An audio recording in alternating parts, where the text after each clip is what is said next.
Okay, so in today's video, I want to make a case against kindness and compassion. I wish my experience was different, so that I wouldn't make a case against it. But yeah. So what I'm going to be sharing is not a call not to be compassionate and kind. Goodness me, that's an absolute must in my world. But first, it always starts with yourself, and then as a ripple effect, it may affect others. But showing actively compassion and kindness to other people, I found that actually is just unhealthy for both parties, and certainly almost like unfair. But as I go along, I might have a better conclusion, as in a better word to conclude with. So I don't know if this is going to be a long video at all. In fact, I feel like it might be very brief, as in it's almost like that's what it is kind of thing.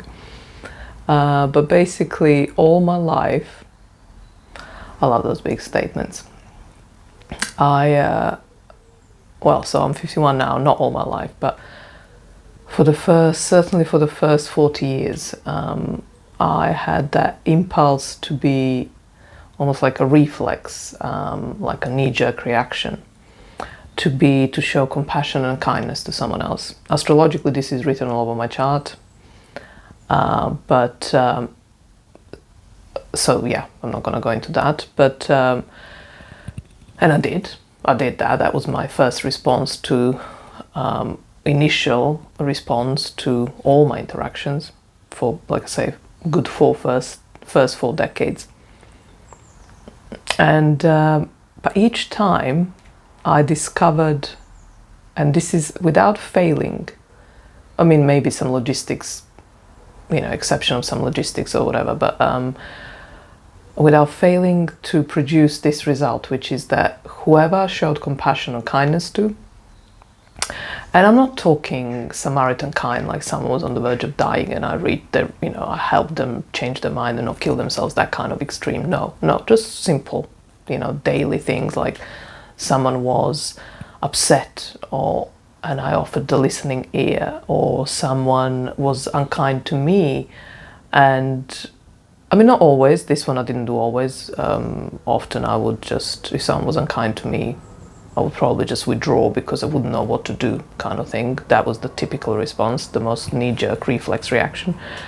But as I grew older, I kind of became more just holding that compassionate space for someone else, being maybe unkind to me. And then obviously, as you probably know, we learned that these are actually, abusive patterns, and we shouldn't be doing it. But there was a fine line there to be found, to still be compassionate for me at the time. This is really only for the first 4 decades. This particular piece, during my 4th decade, like during my 40s. And so to kind of still be kind and compassionate, but not to your own detriment. So that was the most difficult probably thing to do. But what I'm really, so that aside, so that's just to kind of explain how I acted and was and am, well, not so much anymore, is that every time I showed this side of me, that I responded this way to someone, they just wanted more. They just latched onto me. It was like, oh my God, you're great, because I've done this great thing for them, one thing, yeah. And there I was, burdened with people I really didn't want in my life, and not because of whatever we just experienced together and I offered my kindness and compassion for.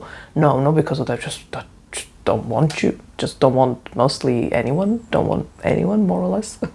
But anyway, but these people, however lovely maybe they were, or not so, but even the lovely ones that I kind of genuinely liked, irrespective of this stuff that I'm sharing, I still don't want you in my life. I don't. I genuinely do not want or need other people to kind of have a relationship with, to have a connection with, to have a friendship with, or any of that stuff.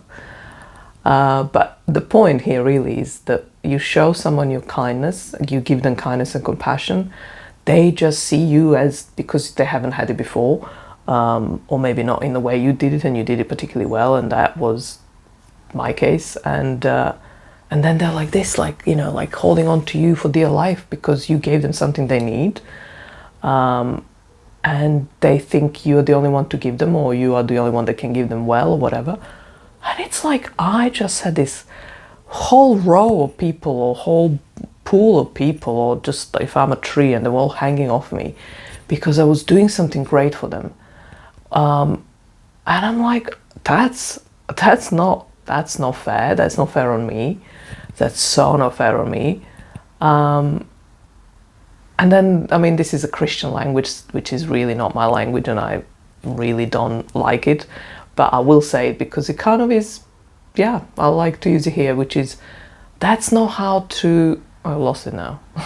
I think that's not how to repay someone's kindness. It's like, or that's not payoff. That's not if this is what happens when I'm kind to someone or compassionate with someone, I really don't want to be that.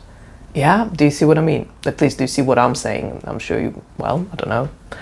Maybe I really am one of the only one? No, I'm sure, even though that does sound nice. I like the idea of that, but that's my ego talking, and that's okay. But yeah, there are other people who feel like this. It's like, the kinder you are to someone, the more they want from you, of you.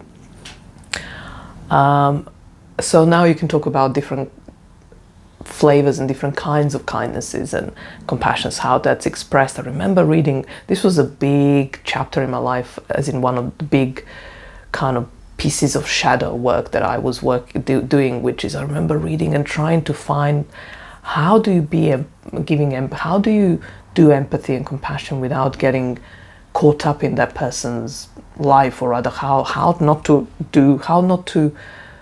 prevent what I just described as a idea of hell for me, right? All these people hanging off me as if I'm a tree and they're just like fruit or something, and they're ripe and they're just ready to fall, but they're hanging on there for dear life. And by fall, I mean just do their own thing, walk on their own, be on their own, do their own work without me. That's what I mean by ripe and ready to fall. So I was looking for ways to understand how, because I love feeling kindness and compassion. I do it daily and hourly. That's why I created the life that I have, and partly that's why I'm so, not just careful, but explicit, or fiercely, like would defend with such fervor my aloneness, my solitude, my own space, the distance between me and the world, the huge distance, the light years distance, because I don't want these people hanging on me. And I remember once someone saying to me, an astrologer actually, one of the two probably astrologers I ever had, that gave it to me without apologizing, and they're my absolute favorite, as in the way they did astrology. It's my absolute favorite way of doing astrology, which is how I do it. And so she said to me, basically, you're not really, I don't know if she said a good person, but it was kind of like shocking to hear it as if she did say that. But what she basically said, without, maybe, not sure how she opened, but because it was in a different language, so I don't know if good is it's like, you're not a goody two shoes person. I think it was along those lines. And although it was kind of harsh to hear, it was also recognition. No, I'm not. And she said, you're the kind of person that you'll help a stranger on the street if someone comes up to you, or just anyone needs any help, like you just walking past them or you find them, or you'll do it. You really would genuinely do it. But you're not someone that then, oh, let's go and have coffee because we just share, you just help me, so let me take you to coffee and let's be friends. No, oh my God, I'll never forgive and forget that moment of realization, or just like being seen and being, oh, love that woman, and love that reading, and love her telling me that, and love what I heard, and that's it. So my kind of bitterness sometimes it comes from this sense of like, I'm a far nicer person than I put myself out to be, or like talk about myself in those terms. But it's only because people just love nice people. People just want nice people because, you know, it's comforting, it's soothing their shit and their crap and their life. Well, that I'm not interested in. So there is that piece. And yet I just, yeah, I would like to relax more into this kindness and compassion. In fact, I think I spoke in my last video about this facing me soon, maybe.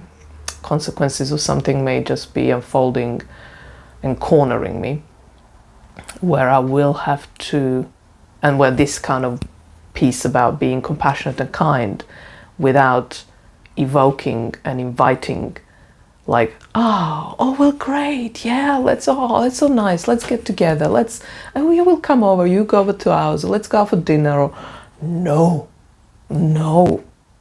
but I do love you and I do care for you and I wish you all the nicest of things, but no, I don't want to hang out with you, I don't want to be friends, I'm not, I don't see you as a friend or enemy. Obviously, I'm certainly not your enemy. I'm like talking as if this little camera is those people that might be cornering me soon. So yeah, and I'm like, that's a dance really, like how to be compassionate while keeping the distance and not inviting.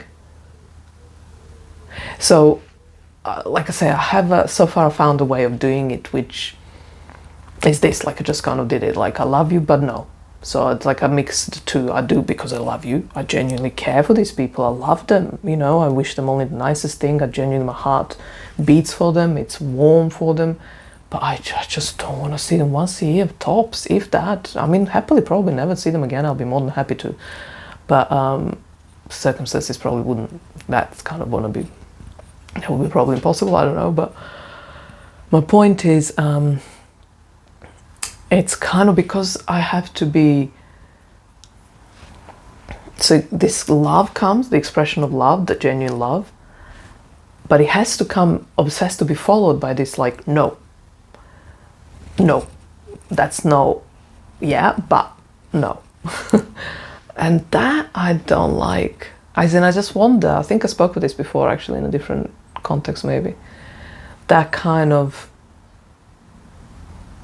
all of those no's actually work, and you only have to say no because someone's pushing where they shouldn't be pushing. Fair enough, they don't necessarily know if, and this is a K-N-O-W, no, not N-O. So but in this instance, these people that may be cornering me soon, they know. And it's their way of pushing, they want to push. And again, I have understanding and compassion, genuinely, they're from a different, everything different, and I know, the way I am is challenging everything they are about, a lot of it anyway, so I get it, but at the same time, like I say, it doesn't change where I stand. But yeah, so in this instance, this no has to come, but I still want to do it with this love underlining it, because, I don't want them to, that's theirs too. That is theirs. That love I have for them is theirs. Like, it's for them to know about, I feel. But also, like, there's a boundary, and it's a big, thick boundary, and no crossing, please, no trespassing. But yes, it's that kind of work. There is that pushing, and I'm just, yeah, it's not a big deal, but it's like, it always makes me think, like, partly angry because I wouldn't need to do it if someone wasn't pushing. So I'm angry at the pushing, and yet I can be compassionate about it and understanding. But ideally, this world that I dream about living in one day, or creating at least in my own little world, where there's no need for, you can just, you work with energies, you sense the energy of the person, And the simple clue for that is like the body language. You turn away, or you don't call, or you're not available when they call. You know, that you get the message. It's really not difficult. It really isn't. And that's the piece why this no, having to put these boundaries and reassert them, is because other people are just not doing their work. So I end up doing that, having to do what I don't like doing. And it's not because I don't want to be nice, because it's not because I want to be nice or don't want to be doing the no's. It's just because it's work. It's like it doesn't flow. It's like I'm having to get up and go, okay, stop, do this, stop. And that is like, I was really enjoying myself, relaxing, and now you came along, and because you just have a problem with something of mine, you're poking me, and now I have to kind of get up and go, look, go away. And I do, but it's like, so that's my case against kindness and compassion, is that when you offer it, people latch onto you and burden you, and then you either have to keep pushing, so then almost like not counteract this kindness and compassion you had. Although, like I say, there is a way of doing all that well, I'm sure, I haven't cracked it yet. And yeah, I think that's it for today from me. Yeah, I'll be back tomorrow.